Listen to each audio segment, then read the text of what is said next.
گلشن دہر میں اگر جو میں سفر نہ ہو، پھول نہ ہو، کلی نہ ہو، سبزہ نہ ہو، حسن نہ ہو۔ حضرات، آپ ابھی تک نعت اور تلاوت کا بڑے ہی زور و شور سے شوق آنند لے رہے تھے، اور اس کا بہت ہی دیر سے چل رہا تھا، کیونکہ نعت اور تلاوت میں ایک گہرا تعلق ہے۔ اسی طریقے سے جس طریقے سے نعت و تلاوت میں گہرا تعلق ہے، وہی ربط و تعلق تقریر اور شعر میں، نعت اور تقریر میں جو گہرا تعلق ہے وہ لاجواب بے مثال ہے۔ کیونکہ اگر نعت دریا ہے تو تقریر اس کی موج، اگر نعت کہکشاں ہے تو تقریر اس کی مسکراہٹ ہے، اگر نعت چمن ہے تو تقریر اس کے پھول ہے، اگر نعت پھول ہے تو تقریر اس کے اوپر بکھرنے والی شبنم ہے، اور اسی سنگم سے حسن کا چمن بنتا ہے۔ لہذا اسی مستحکم رشتے کو قائم رکھتے ہوئے ہم بیان و خطابت کے اس ماحول میں لیے چلتے ہیں۔ لہذا اسی اہم مقصد کے تحت میں عزیزم محمد عرفان سلمو کو ان اشعار کے ساتھ دعوت اسٹیج دیتا ہوں۔ کچھ ایسی بے خودی ہے تیرے انتظار میں عرفان، کچھ ایسی بے خودی ہے تیرے انتظار میں عرفان، تصویر بن چکا ہوں تیرے انتظار میں عرفان، آہٹ پہ کان، در پہ نظر، دل میں اشتیاق، آنکھوں کے اشک سوکھ گئے تیرے انتظار میں۔ موصف تشریف لائے اور ہمارے سامنے تقریر فرمائیں۔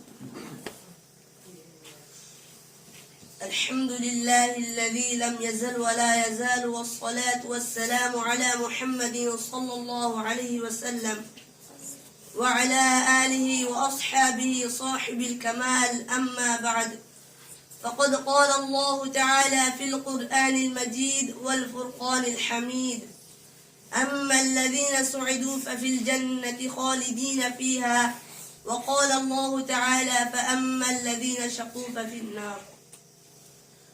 محترم حاضرین، ابھی میں نے آپ کے سامنے قرآن مجید کی 2 آیتیں پڑھی ہے۔ اس کا سادہ سا ترجمہ یہ ہے کہ جو لوگ خوش قسمت ہے وہ جنت میں ہے، جو ہمیشہ اس میں رہیں گے۔ اسی طرح جو لوگ بدبخت ہے وہ جہنم میں ہے۔ اس دنیا رنگوں میں جب انسان آنکھیں کھولتا ہے تو دنیا اسے چاروں طرف سے گرنا شروع کر دیتی ہے۔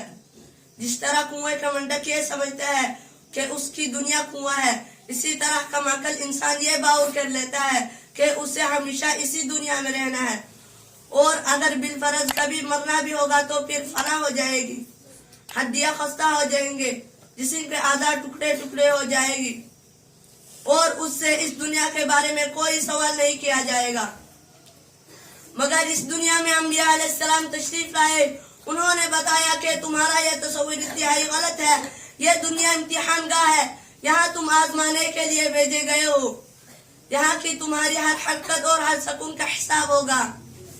اگر اس دنیا کا رہنے والا انسان نیک عمل کریں گے، صحیح راستے پر چلیں گے، حق و صدقات کا علم بردار رہیں گے، خالق کائنات کے احکام کے مطابق اپنی زندگی گزاریں گے، تو پھر مرنے کے بعد کامیابی ان کا قدم چومے گی۔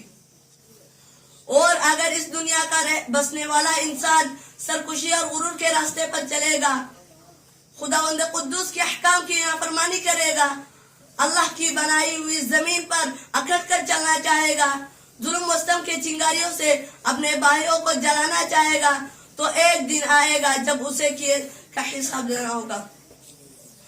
جب اس سے پوچھا جائے گا کہ تمہیں 2 ہاتھ دیے گئے تھے تاکہ تم کسی کمزور کی امداد کرو، تمہیں 2 آنکھیں دی گئی تھی تاکہ تم صحیح اور غلط کی تمیز کر سکو، تمہیں 2 پیر دیے گئے تھے تاکہ تم خدا کی عبادت کے لیے مسجد میں جاؤ، تمہیں عقل دی گئی تھی تاکہ تم باطل طاقت نکاریوں کو شکست دے سکو اور حق کی آواز بلند کرو۔ کیا تم لوگوں نے ایسا کیا؟ اگر ایسا نہ کیا تو یاد رکھو پھر جہنم کی یہ دہکتی ہوئی آگ ہے، اس میں تمہیں ڈالا جائے گا۔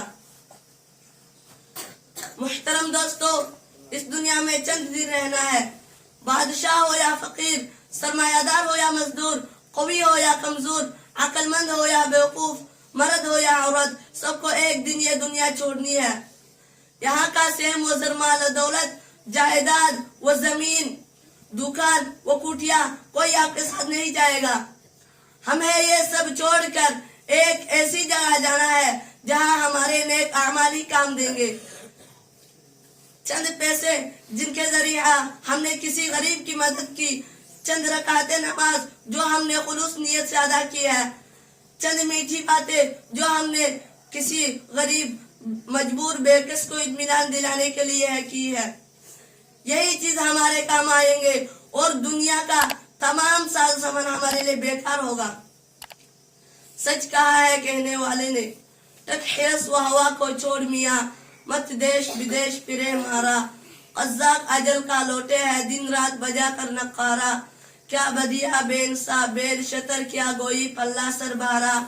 سب ٹاٹ پڑا رہ جاوے گا جب لاد چلے گا بنجارا. محترم دوستو، جب موت آئے گی تو آپ کو 1 منٹ کیا 1 سیکنڈ کی بھی فرصت نہیں دے گی. دوستو، ہمیں اس وقت آنے سے پہلے تیار ہو جانا چاہیے اور اپنا ٹھکانہ ایسی جگہ بنانا چاہیے کہ ہمیشہ آرام و سکون سے رہے. وہ جگہ جنت ہے جو مرنے کے بعد ملے گی.